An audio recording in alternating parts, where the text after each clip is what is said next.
அடுத்த சிறப்பு நிகழ்வு முதிரை வகுப்பு.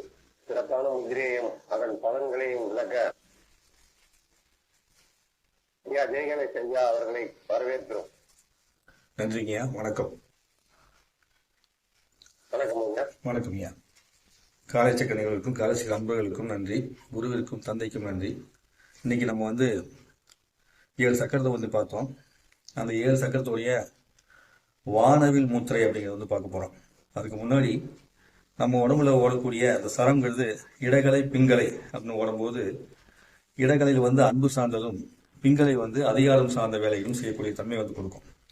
அதே மாதிரி சுழுமுனை அப்படிங்கிற அந்த மூச்சு அப்படிங்கிறது ஆன்மீகத்துக்கு மிக மிக முக்கியமானது. அது நடுமுறையில போடக்கூடிய மூச்சு. அப்ப அந்த சுழுமுனை மூச்சு ஓடும்போது நம்ம எந்த வேலைக்கோ, அதாவது புற வாழ்க்கைக்காக நம்ம எந்த வேலையும் செய்யக்கூடாது, அக வாழ்க்கையை தான் செஞ்சுக்கணும். புற வாழ்க்கைக்காக சுழுமுனை மூச்சு விடும்போது செஞ்சாங்கன்னா அது தோல்வி முடியும். சில பேர் ஏதாவது ஒன்று வாக்கு கொடுத்துருப்பாங்க, சுழுமுனை இருக்கும்போது அந்த வாக்கு கொடுத்தது நிறைவேறாது. சில பேர் சுழுமுனையில் மூச்சு விடும்போது கடன் கொடுத்துருப்பாங்க, அந்த பணம் திரும்பி வராது. அப்ப யாருக்கெல்லாம் கொடுத்த பணம் திரும்பி வரலையோ நீங்க எல்லாம் சுழுமுனையில மூச்சு ஓடிக்கீங்கன்னு அர்த்தம். அப்போ சரத்தை உணர்வது எதுக்கு முக்கியம்னா, நாம் புற வாழ்க்கையில் வாழ்வதற்கும் அக வாழ்க்கையில் வாழ்வதற்கும் நம்மளுடைய மூச்சை கவனிக்கிறது முக்கியம். அப்ப எப்பயுமே மூச்சை கவனிச்சுட்டே இருக்கணுமா? சரகலையை கத்துக்கிட்டு நம்ம பயணிக்கும் போது தானாகவே அது இயங்கக்கூடிய தன்மைக்கு நம்ம வந்துடுவோம்.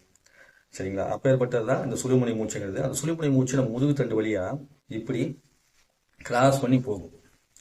இப்படி கிராஸ் பண்ணி அதுதான் விநாயகர்ல நம்ம கோயில் வச்சிருப்பாங்க, முத்திரை மாதிரி வச்சிருப்பாங்க, பாம்பு வச்சிருப்பாங்க இல்லையா?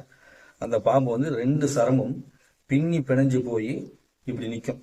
அந்த மாதிரி நிற்கிறதுன்னா பின்னாடி கூடிய நாக வர்மம்னு பின்னாடி இருக்குது, அந்த இடத்துல நிற்கும். இந்த நெஞ்சுக்கு நேர் பேக் சைடில் கூடிய அந்த எலும்புல அந்த நாகவர்மத்தில் நிற்கும். அந்த நாகவர்மத்திலிருந்து அப்படியே கழுத்து வழியாக மேலே சுழுமுனியா மேலே இருக்கும். அப்போ எப்பயுமே சுழுமுனியா தான் போகுமா? இல்லை, இடகலையாகவும் போகும், பிங்கலையாகவும் போகும். சுழுமுனியாக போகும்போது தான் ஞானத்தன்மைக்கு போகக்கூடிய விஷயம் கிடைக்கும். அப்போ சுழுமுனியில் மூச்சு ஓடக்கூடியவங்க ஆன்மீகமாக இருக்கும்போது எதன் மீதும் ஆசை வச்சுக்க மாட்டாங்க. எல்லாமே அவங்களுக்கு கிடைக்கிற தன்மையை கொடுக்கும். அப்பேற்பட்டது தான் சுழுமுனைங்கிறது. ஸோ கோயில் இருக்கக்கூடிய இந்த விக்கிரகத்துக்குரிய பொருள் என்னன்னு இப்போ தெரிஞ்சிருக்கோம் உங்களுக்கு எல்லாத்துக்குமே. அது 2 கரைகளையும் பின்னி கொண்டு போய் சுழுமுனை கொண்டு போய் செய்யக்கூடிய அர்த்தம். சரிங்களா? இப்படி அடுத்து வரக்கூடிய ஒவ்வொரு விஷயத்தையும் அடுத்து பார்க்கலாம். இதுல இப்போ நம்ம என்ன பண்ண போறோம்னா, இந்த வானவில் முத்திரை தியானம்னு வச்சுக்கங்க இதை. சரிங்களா? எப்படின்னா, உங்களுடைய 7 கலர் சிகப்பு, அதுக்கப்புறம் ஆரஞ்சு, அதுக்கப்புறம் மஞ்சள், அப்புறம் பச்சை, அதுக்கப்புறம் புளு, அதுக்கப்புறம் நீலம், அதுக்கப்புறம் அப்படியே நீளத்துடைய அதிகரிச்சு கருநீளம் அப்படி போகும். அந்த மாதிரி உங்க முதுகுல அடுக்கடுக்கா வானவில் உருவாக போகுது. அப்படிங்கும்போது கீழே அப்படி சிவப்பு உருவாகுமா நினைச்சுக்கங்க.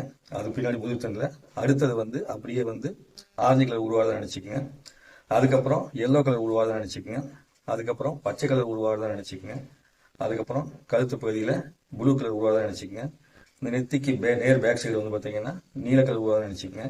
அப்படியே இந்த உச்சந்தில இருந்து நீல கலர் கருவில அப்படியே வானத்தோட மிக்ஸ் ஆயிடுங்க. அப்போ எப்படி இருக்கும்னா, வரிசையா கடல்ல நீங்க அப்படியே பின்னாடி உட்காந்துருது. உங்க சிரசுக்கு மேல ஃபுல் வானமே அப்படியே உங்களுக்குள்ள இருக்கிற மாதிரி இருக்கும். அதுல நீங்க உங்க கேலக்சில இருக்கிறதா நீங்க நினைச்சு பார்த்துக்கலாம். இது நீங்க தனியா இப்போ நான் வேகமா சொல்லிடுறேன். நீங்க தனியா தியானம் பண்ணும்போது என்ன பண்ணுங்க, இதை நிதானமா செஞ்சு பாருங்க. ரொம்ப அற்புதமான ஆற்றல் கிடைக்கும். இது காலை வேலையும் மாலை வேலையும் செய்யலாம். அதுபோக உங்க நேரம் எப்ப இருக்குதோ அப்பெல்லாம் நீங்க செய்யலாம். சரிங்களா? செய்யறோம் உடம்புல புத்துணர்ச்சி வரும். அஸ்தி கட்டு நம்ம சொல்லிக்கலாம், கிளாஸ் எடுக்கிறாங்க இல்லையா? அந்த கிளாஸ் மூலமா உங்களுக்கு முதுகு தண்டு பலமாகும். அந்த முதுகு தண்டு பலமாகிறது மூலமா எலும்பில் வீரியம் கிடைக்கும்.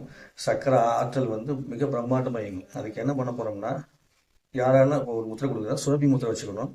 அப்படி சுரபி முத்திரை வச்சுக்க முடியாதவங்க இந்த முத்திரை கை 2 கோர்த்த மாதிரி முத்திரை வச்சுக்கோங்க. சரிங்களா?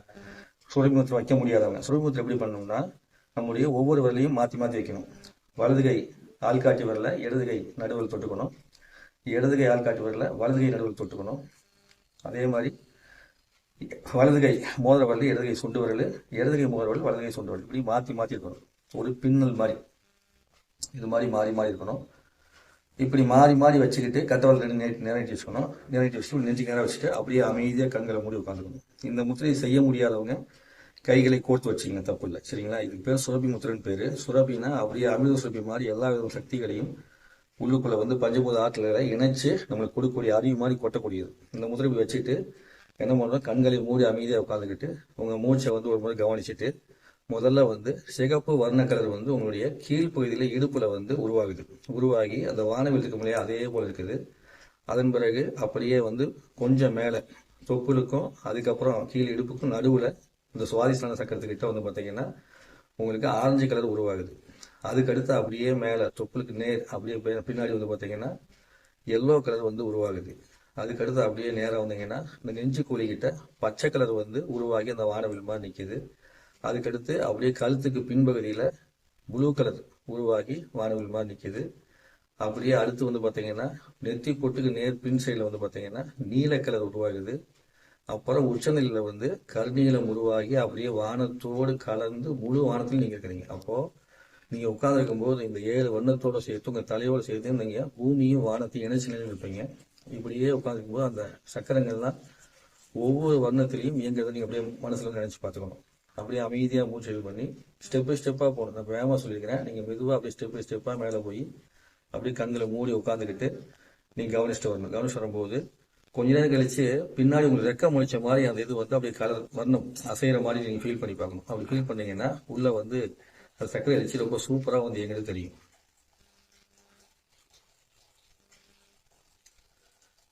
அதுக்கப்புறமா நீங்கள் மெதுவாக வந்து கண்களை திறந்து முத்திரை விடுவிச்சு நீங்கள் இந்த தியானத்துலேருந்து வெளியே வந்துக்கலாம். சரிங்களா? ஸோ நம்ம காலம் அடுத்த வேலை இருக்கிறதுனால உங்களுக்காக வந்து நிறுத்திருக்கிறேன். ஏன்னா இது நிதானமாக சொல்லலாம்.